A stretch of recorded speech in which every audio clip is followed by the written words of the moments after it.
Hello everyone, this is your mathematics mentor Gagan Makkar. और बेटा आज हम लोग एक नया सब टॉपिक कवर करने वाले हैं, adjoint and inverse of a matrix. ये डिटरमिनेंट चैप्टर का एक बहुत इंपॉर्टेंट पोर्शन है, क्योंकि यहां से आप लोगों को मैक्सिमम क्वेश्चंस आते हुए देखने को मिलेंगे।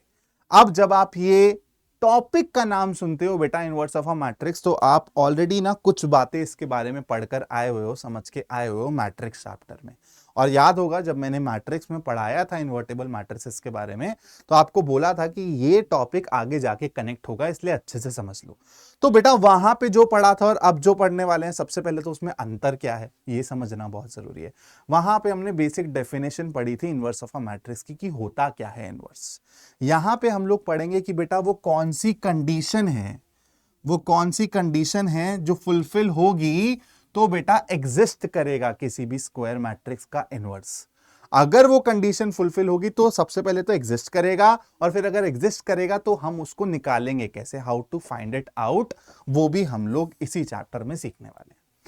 अब बेटा इनवर्स निकालने से समझने के पहले कि कैसे निकाला जाता है, कुछ बेसिक बातें हैं, कुछ बेसिक थ्योरम्स हैं जो आपको समझनी पड़ेंगी। उसके बाद आपको पता चलेगा कि यार इनवर्स ऑफ अ मैट्रिक्स की वो क्या कंडीशन होती है, जिसके बाद हम बोलते हैं कि यार इनवर्स निकालना पॉसिबल है, और इनवर्स निकाला कैसे जाता है।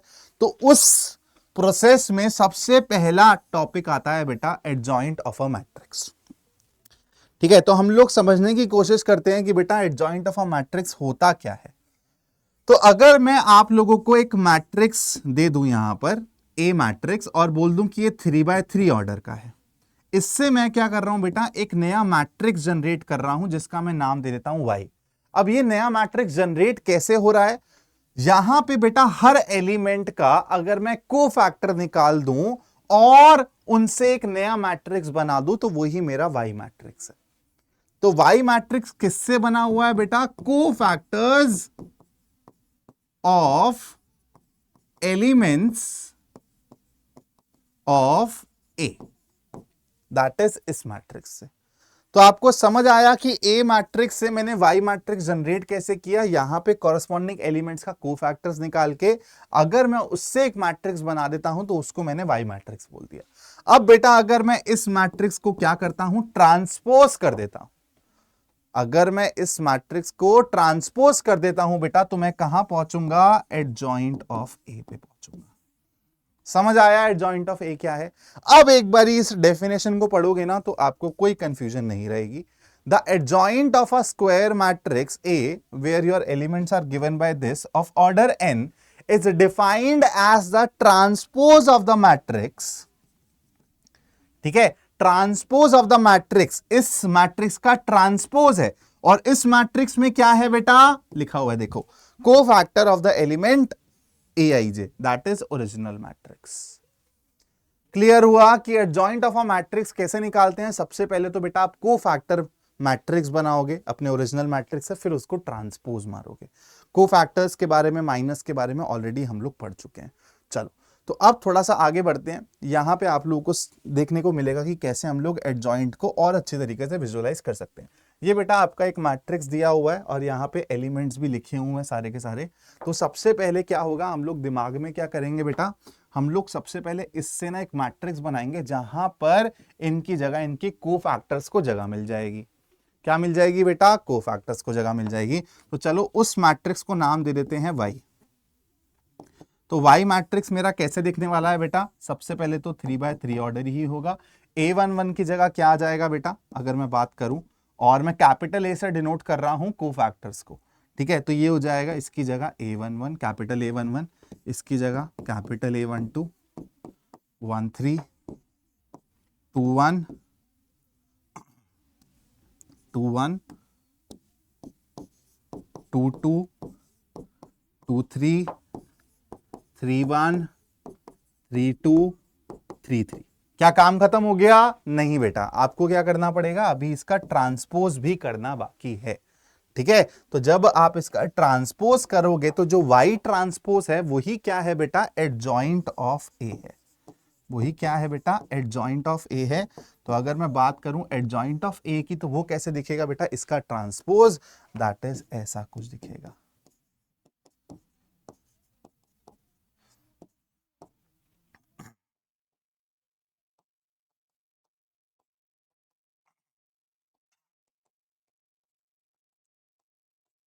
समझ आया बेटा? तो ये हो गया हमारा क्या, एडजॉइंट ऑफ ए। तो आप देख सकते हो सबसे पहले आपने हर एलिमेंट को कॉरस्पॉन्डिंगली कोफैक्टर से एक मैट्रिक्स बनाया और फिर उसका ट्रांसपोज लिया, तो आप एडजॉइंट ऑफ ए तक पहुंच पाते हो। ठीक है, अब बेटा इस पे ना एक दो प्रॉब्लम्स कर लेते हैं ताकि हमारा थोड़ा सा ना दिमाग में कॉन्सेप्ट अच्छे से बैठ जाए कि हाँ सर हमको एडजॉइंट समझ आ गया। तो आपके सामने एक मैंने टू ऑर्डर का भी एग्जांपल लिया है और एक ऑर्डर 3 का भी एग्जांपल लिया है। पहले ऑर्डर 2 वाले को करते हैं क्योंकि यहां से एक डायरेक्टली रिजल्ट आता है जो हम यूज करेंगे अपनी प्रॉब्लम्स में बार बार। तो अगर मैं बेटा पहले वाले क्वेश्चन को देखूं तो मेरा यहां पर अगर मैं बोल देता हूं कि मैट्रिक्स ए मेरा ऐसा दिख रहा है 2 -1 4 3। तो सबसे पहले क्या करना है बेटा, मेरे को एक ऐसा मैट्रिक्स निकालना है जहां पे इनकी जगह इनके कोफैक्टर्स को लिख दिया जाएगा। तो चलो एक काम करते हैं, उसको बोल देते हैं वाई।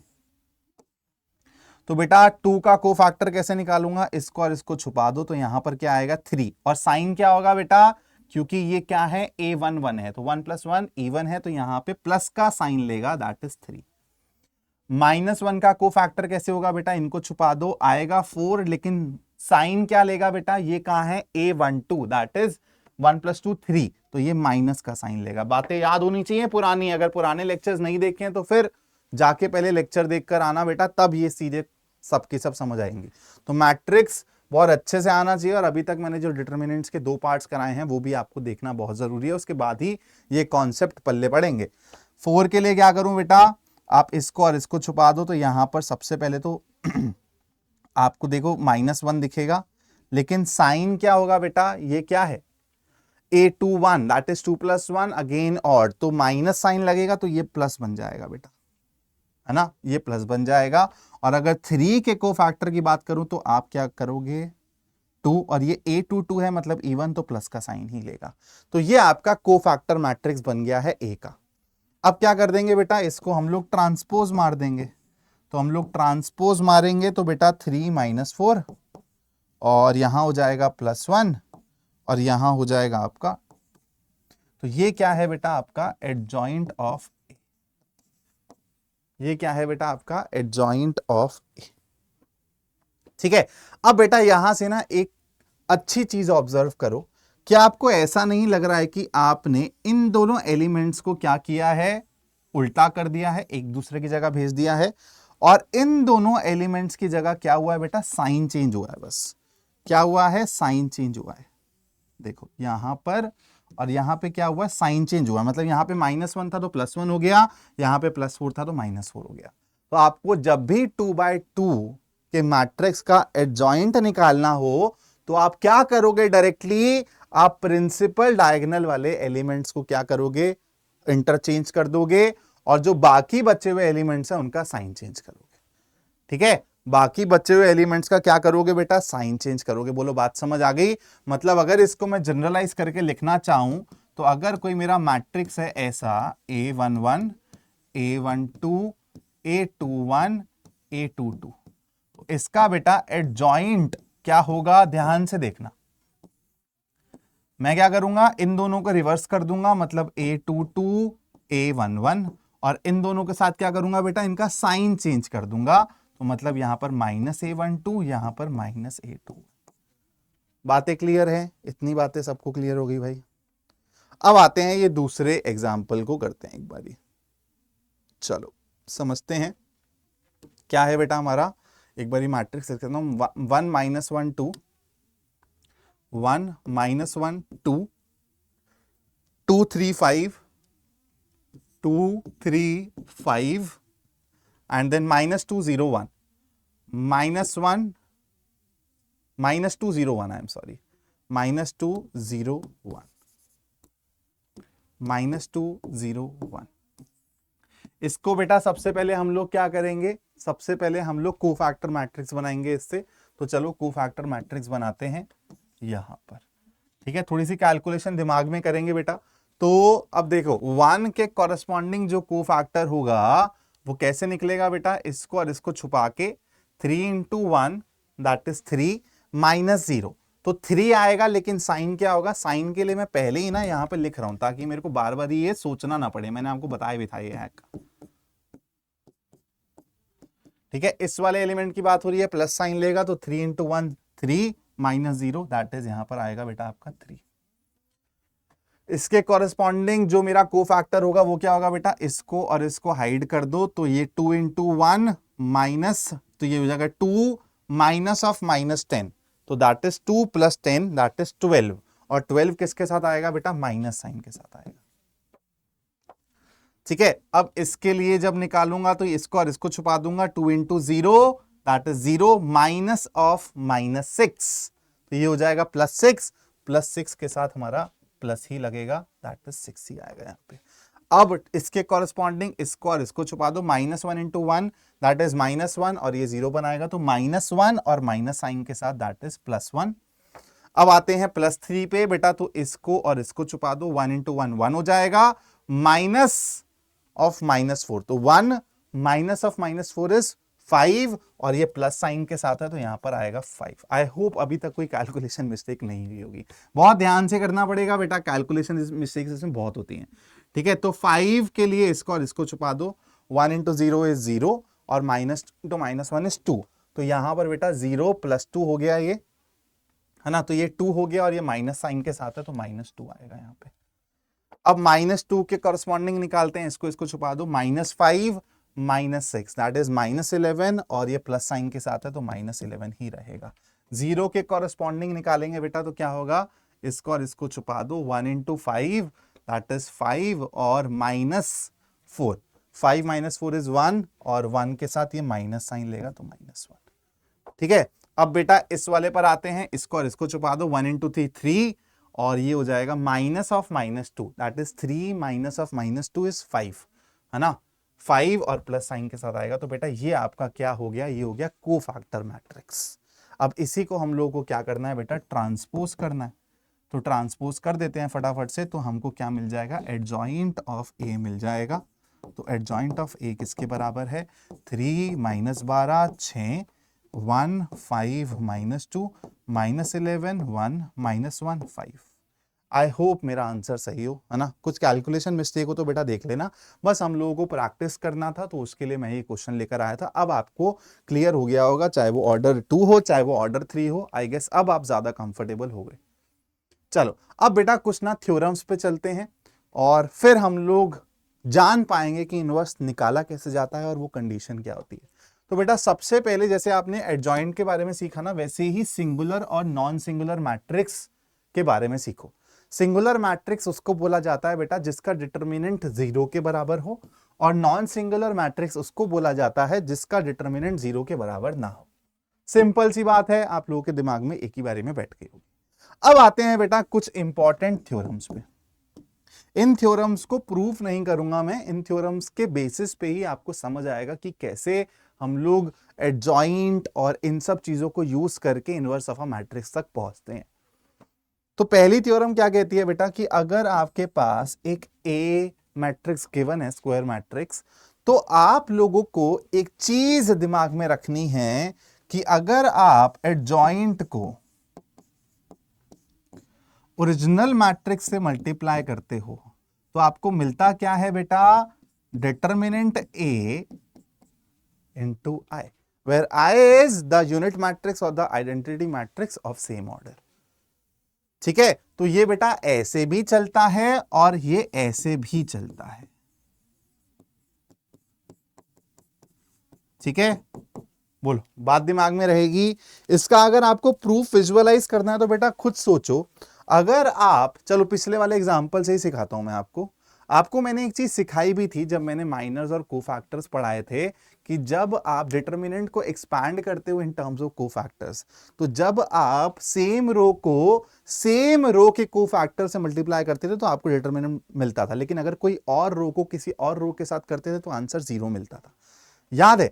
तो आप खुद देखो, जब आप यहां पे इससे मल्टीप्लीकेशन करोगे तो इसके कोफैक्टर्स इसमें हैं, तो आपको डिटर्मिनेंट ऑफ ए मिल जाएगा। क्या मिल जाएगा? डिटर्मिनेंट ऑफ ए मिल जाएगा। लेकिन जब आप इसको इसके साथ करोगे तो इस रो को किसी और रो के कोफैक्टर्स के साथ मल्टीप्लाई करोगे तो 0 मिलेगा। तो आपको एक्चुअली पता है किस टाइप का मैट्रिक्स मिलता है। यहां पे पता है ये मैट्रिक्स किस टाइप का होता है। अगर मैं एक ऑर्डर 3 का मैट्रिक्स लिखना चाहूं ना इसके रिजल्ट के तरीके से, तो पता वो कैसे मिलेगा? यहां पे पहली जगह डिटर्मिनेंट ए आएगा 0 0 0 डिटर्मिनेंट ए अगेन 0 0 0 डिटर्मिनेंट ए। ठीक है, ये क्या है बेटा? आप यहां से डिटर्मिनेंट ए बाहर निकालोगे तो आपको ऐसे लगेगा ना कि आपने डिटर्मिनेंट ए को स्केलर मल्टीप्लाई करा है यूनिट मैट्रिक्स से, वही आपको दिख रहा है। ठीक है, क्लियर? अब बेटा थ्योरम 2 क्या कहती है हमारी? अगर ए और बी दो नॉन सिंगुलर मैट्रिसेस हैं ऑफ सेम ऑर्डर, देन उनका जो प्रोडक्ट है, चाहे वो ए बी हो या बी ए हो, वो भी क्या होगा बेटा? नॉन सिंगुलर ही होगा। ठीक है, वो भी नॉन सिंगुलर ही होगा। अब आते हैं बेटा थ्योरम 3 पे। थ्योरम 3 बहुत इंपॉर्टेंट है, प्लीज ध्यान से समझना। अगर आप the determinant of the product of the matrices is equal to the determinant of is equal to the product of respective determinants, मतलब अगर मैं आपको बोल दूं कि दो मैट्रिक्स को मल्टीप्लाई किया जा रहा है, ठीक है, तो आप क्या करोगे? अगर आप मल्टीप्लिकेशन पे डिटर्मिनेंट लगाओगे तो ये किसके बराबर आएगा? इंडिविजुअल मैट्रिसेस के डिटर्मिनेंट के प्रोडक्ट के बराबर आएगा। ठीक है, क्लियर है भाई? अब बेटा देखो, यहां से ना हम लोग एक बहुत इंपॉर्टेंट रिजल्ट तक पहुंचेंगे जो नीचे लिखा हुआ है, ध्यान से देखना। अगर मैं आपको बोलता हूं कि एडजॉइंट ऑफ ए, जो हमारी थ्योरम 1 में था, into A is equal to determinant A into I के बराबर अगर है, ठीक है, ध्यान से समझना। आपको ये भी समझ आ गया? मैं ना आपको ऑर्डर 3 से इसको एक पर्टिकुलर केस लेके सॉल्व करेंगे और फिर इसको जनरलाइज करेंगे। मान लो ये ऑर्डर 3 के बारे में बात हो रही है यहाँ पे, तो आपको पता है ना ये दिखेगा कैसे? अभी आप बोलोगे सर ये कुछ ऐसा दिख रहा होगा, यहाँ पे डिटर्मिनेंट है 0 0 0 0, पहले 0 छाप दो सारे के सारे, डिटर्मिनेंट ए डिटर्मिनेंट ए। इतनी बात क्लियर हो गई बेटा आप लोगों को? अब यहाँ पे देखो, अगर मैं मॉड लगा देता हूँ, ठीक है, मॉड मतलब कि अगर मैं डिटर्मिनेंट लगा देता हूँ, तो आपको पता है कि यहाँ पे प्रोडक्ट अंदर है दो मैट्रिसेस का डिटर्मिनेंट के अंदर, तो ये कैसे खुल जाएगा? इस थ्योरम को यूज करके, एडजॉइंट ऑफ ए का डिटर्मिनेंट इनटू ए का determinant is equal to this, है ना, इज इक्वल टू दिस। अब बेटा आप लोगों को एक प्रॉपर्टी पता होनी चाहिए डिटर्मिनेंट की, वो अब आपके एक्चुअली ना सिलेबस से डिलीट कर दिया, लेकिन यही है सीबीएसई चीजें डिलीट ऐसे करती है कि डिलीटेड पोर्शन कहीं ना कहीं पे यूज हो जाएगा। तो इस प्रॉपर्टी को ध्यान से सुनना जो मैं बता रहा हूं, कि अगर आपको यहां पे डिटर्मिनेंट, है ना, डिटर्मिनेंट लेना है अब तो हमको, तो एक्चुअली ये कैसे हो जाएगा? ऐसे हो जाएगा डिटर्मिनेंट फॉर्मेट में अगर मैं लिखूंगा इसको तो। अब बेटा यहां पे ना डिटर्मिनेंट की एक प्रॉपर्टी होती है कि अगर आपका हर रो में कुछ कॉमन है, जैसे अगर मैं बात करूं तो यहां पे कॉमन के नाम पे क्या है? डिटर्मिनेंट है। यहां पे क्या है? डिटर्मिनेंट है। यहां पर भी क्या है? डिटर्मिनेंट ए। तो जब आप इसको बाहर निकालना चाहोगे ना, तो हर एक से डिटर्मिनेंट ए निकलेगा।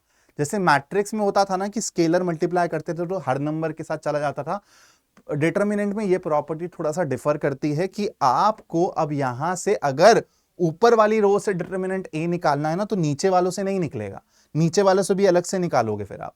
तो एक्चुअली ये किसके बराबर है बेटा? अगर मैं बात करूं डिटर्मिनेंट ए क्यूब, और यहां पे क्या बचेगा बेटा? यूनिट मैट्रिक्स का डिटर्मिनेंट। यूनिट मैट्रिक्स का डिटर्मिनेंट क्या होता है आप लोगों को पता है? 1। तो आप देखोगे इसको इससे एक, ये इससे कट जाएगा, तो आपके पास बचेगा क्या? Determinant of adjoint of A, ये बहुत इंपॉर्टेंट है बेटा, बहुत इंपॉर्टेंट है, is equal to A square when we took matrix of order 3। तो अब बेटा इसी को हम लोग जनरलाइज करते हैं in general, if A is a square matrix of order n, तो अगर आपको एडजॉइंट ऑफ ए का डिटर्मिनेंट निकालना हो तो किसके बराबर आएगा? डिटर्मिनेंट ऑफ ए की पावर n-1। मतलब ओरिजिनल मैट्रिक्स का डिटर्मिनेंट निकालो और n-1 की पावर रेस कर दो, where n is the order of the matrix. बोलो बातें क्लियर हो गई? बहुत ज्यादा इंपॉर्टेंट है बेटा, बहुत ज्यादा इंपॉर्टेंट है। अब आते हैं चौथी थ्योरम पे, अ square matrix A is invertible. देखो वो कंडीशन आ गई, अब जिस कंडीशन के बारे में हमने जानना चालू किया था ना, जिसकी वजह से ये सब टॉपिक पढ़ रहे हैं, वो कंडीशन आ गई। A square matrix A is invertible if and only if A is non singular matrix. मतलब अगर आपके किसी मैट्रिक्स का डिटर्मिनेंट 0 नहीं होता है तभी उसका इनवर्स निकालना पॉसिबल है। अगर कोई भी ऐसा स्क्वायर मैट्रिक्स आपको दे दो जिसका डिटर्मिनेंट 0 है तो उसका इनवर्स नहीं निकाल पाओगे आप। ठीक है, तो अब बेटा इस चीज को ना ध्यान से समझना। हमने सारी की सारी बातें समझ ली अभी तक, है ना। एक ये इंपॉर्टेंट बात थी, फिर ये इंपॉर्टेंट बात थी, फिर ये इंपॉर्टेंट बात थी। अब इन तीनों को ही हम लोग यूज करके ना थ्योरम 4 को थोड़ा सा और अच्छे से समझने की कोशिश करते हैं। अगर मैं बात करूं बेटा, आपको पता है आप लोग मैट्रिक्स चैप्टर में ही पढ़कर आए हो, A B A is equal to I, है ना। यही आपकी इनवर्स ऑफ अ मैट्रिक्स की डेफिनेशन है। बोलो हाँ या ना, इनवर्स ऑफ अ मैट्रिक्स की डेफिनेशन है। तो अब आप खुद देखो, अगर मैं हर जगह ना क्या लगा दूं, डिटर्मिनेंट लगा दूं, तो आप बोलोगे determinant A B will be equal to determinant of I that is equal to 1। ये कैसे टूट सकता है बेटा थ्योरम के अकॉर्डिंग? तो आपको यहां से पता चलेगा भैया जी ए और बी क्या है, ए और बी जो है सिंगुलर नहीं हो सकते, है ना। अगर सिंगुलर होंगे तो डिटर्मिनेंट 0 हो जाएगा, तो फिर यहां पे इस इक्वेशन में गड़बड़ हो जाएगी। तो इसलिए आपको समझ आ गया कि अगर आपको इनवर्स निकालना है किसी भी स्क्वायर मैट्रिक्स का, कंडीशन क्या होगी कि भैया जी सबसे पहले तो उसका डिटर्मिनेंट चेक करो, डिटर्मिनेंट 0 नहीं आना चाहिए। अब अगर मान लो कि यार कन्वर्सली, अगर अब हम मान लेते हैं कि हमारा ऐसा एक स्क्वायर मैट्रिक्स है जिसका डिटर्मिनेंट 0 नहीं है, ठीक है, जिसका डिटर्मिनेंट 0 नहीं है, तो आपको ये बात तो पता है बेटा, कौन सी बात पता है? ये वाली बात पता है। अगर मैं बात करूं adjoint of A into A, adjoint of A into A और is equal to this into I. बोलो क्लियर है ना, ये बात हम सबको पता है। अब बेटा इसको मैं एक काम करता हूं, ऐसे भी लिख सकता हूं, आपको पता है, ऐसे भी लिख सकता हूं, है ना, ऐसे भी लिख सकता हूं, adjoint of A is equal to determinant A into I. अगर मैं दोनों साइड पे डिटर्मिनेंट ए से डिवाइड कर दूं, ठीक है, दोनों साइड पे डिटर्मिनेंट ए से डिवाइड कर दूं, तो कुछ ऐसा दिखेगा आपको,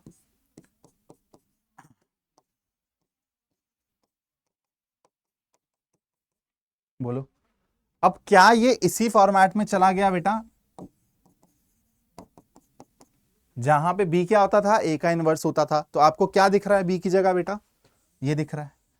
अब आप इस चीज को पढ़ो, तो अगर आपको किसी भी स्क्वायर मैट्रिक्स का बेटा इनवर्स निकालना है तो आप उसका सबसे पहले एडजॉइंट निकालोगे और फिर उसके ही डिटर्मिनेंट से क्या करोगे बेटा, उसके ही डिटर्मिनेंट से डिवाइड कर दोगे, तो आपको इनवर्स मिल जाएगा।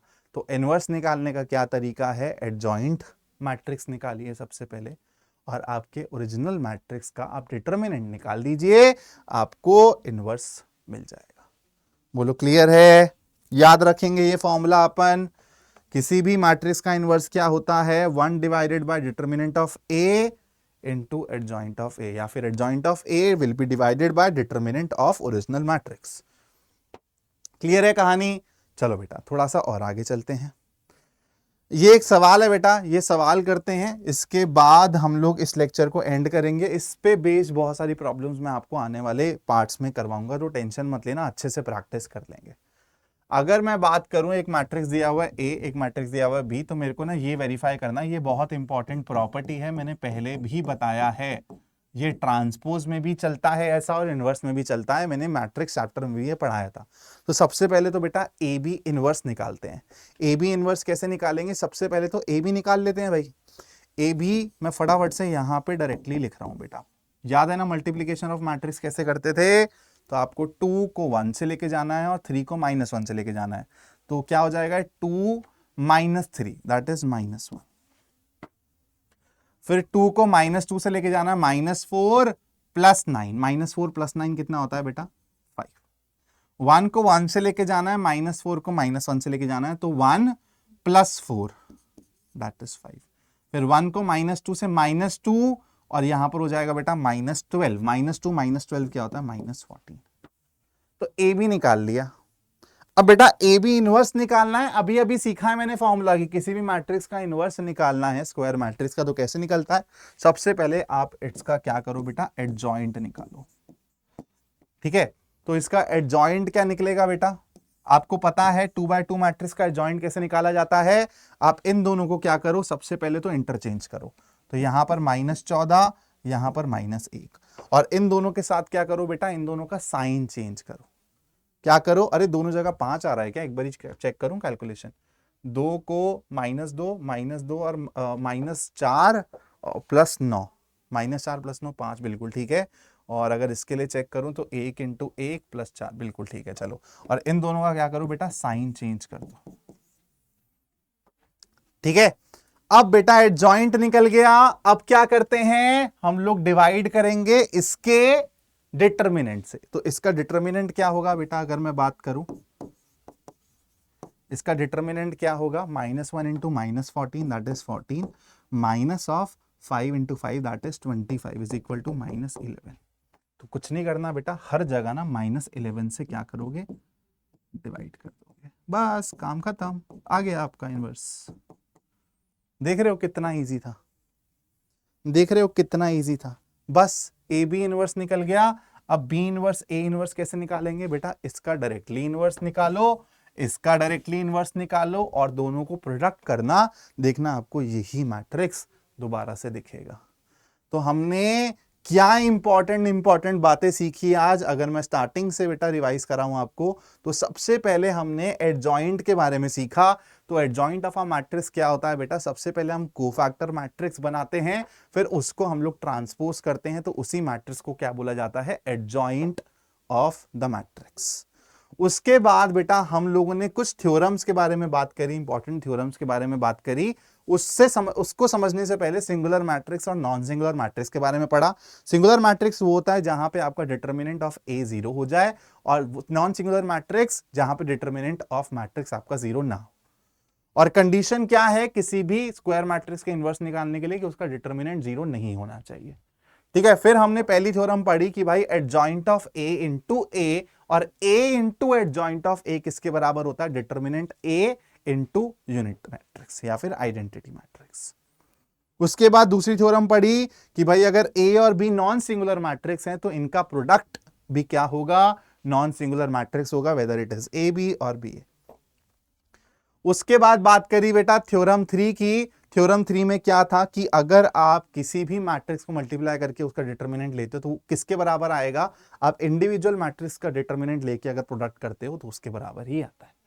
इसको यूज करके बेटा हमने एक बहुत इंपॉर्टेंट, ये बेटा इस पे बहुत प्रॉब्लम्स पूछी जाती हैं, है ना, इस पे बहुत प्रॉब्लम्स पूछी जाती हैं। ये आपका ऑब्जेक्टिव क्वेश्चन में भी डायरेक्टली पूछा जा सकता है कि, और यहां से क्या पता चल रहा है बेटा, एडजॉइंट ऑफ ए के डिटर्मिनेंट के बारे में पता चल रहा है कि वो किसके बराबर होता है, डिटर्मिनेंट ऑफ ए की power n-, where n is the order of original matrix. ठीक है, उसके बाद बेटा हम लोगों ने कंडीशन के बारे में जाना, और मैट्रिक्स निकालते कैसे हैं, इनवर्स ऑफ अ मैट्रिक्स निकालते कैसे हैं उसके बारे में जाना। कंडीशन क्या है कि आपका मैट्रिक्स नॉन सिंगुलर होना चाहिए। ठीक है, और वो भी बता दिया कि क्यों नॉन सिंगुलर होना चाहिए। उसके बाद बेटा हम लोगों ने जो हमने थ्योरम 1 में पढ़ा था उसी को यूज करा, हम लोगों ने इससे रिलेट करवाया जो हम ऑलरेडी पढ़कर आए हैं। फिर हमको पता चला कि यार किसी भी मैट्रिक्स का इनवर्स कैसे निकाला जाता है, उस मैट्रिक्स का एडजॉइंट निकालो, और फिर आप उसी के डिटर्मिनेंट से, दैट इज ओरिजिनल मैट्रिक्स के डिटर्मिनेंट से डिवाइड कर दो, तो आपको किसी भी मैट्रिक्स का इनवर्स मिल जाता है। कहानी क्लियर। उसके बाद बेटा हमने एक प्रैक्टिस के लिए प्रॉब्लम भी कर ली, और अब आने वाले लेक्चर्स में मैं और प्रैक्टिस कराऊंगा, क्योंकि ये आपका सब टॉपिक बहुत ज्यादा इंपॉर्टेंट है। आने वाले दिनों में subjective question, objective question, assertion, reason, हर टाइप के क्वेश्चन मैं आपके लिए लेकर आने वाला हूं। तो अगर अभी तक आपने चैनल को सब्सक्राइब नहीं किया है बच्चों, तो जल्दी से कर लो। Thank you so much for watching, और अगला पार्ट आपको जल्दी ही अपलोड होता हुआ दिखाई देगा। Till then take care and keep learning.